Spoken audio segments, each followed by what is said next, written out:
महाभारत युद्ध पूर्वर जेतेबेले भगवान श्रीकृष्ण अर्जुन को धर्म अधर्मर विषय उपदेश देउथिले तो भगवान श्रीकृष्ण अर्जुन को कहती जे एही सृष्टि ही परमात्मा अटे एवं परमात्मा सबकिछि अटंती।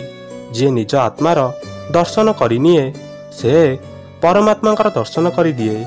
जेपरि लुणर गोटे छोट कणिकार स्वाद समग्र सागरर जलर स्वाद ठारू भिन्न होई न थाए, सेहीपरि निज आत्मार दर्शन परमात्मा दर्शन ठारू भिन्न होई न थाए।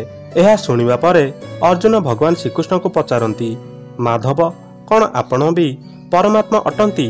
तो भगवान श्रीकृष्ण निजर परिचय दियंती एवं निजर विशाल स्वरूपर दर्शन करांती एवं कहती, हाँ पार्थ, मु परमात्मा अटे एवं तुमे भी परमात्मा अट, हेले तुमे एबे जागृत होइना, किंतु मु जागृत होई सारिछि।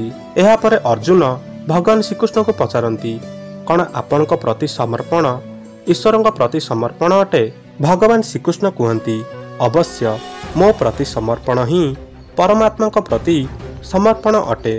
तेणु सबकिछि त्याग करी मो शरण को आसी जाओ, कारण मु ही संसार अटे, मु ही संसारर प्रत्येक कोण अटे, मु ही सूर्य अटे, मु ही चंद्र अटे, मु ही नक्षत्र अटे एवं मु ही सब ग्रह अटे।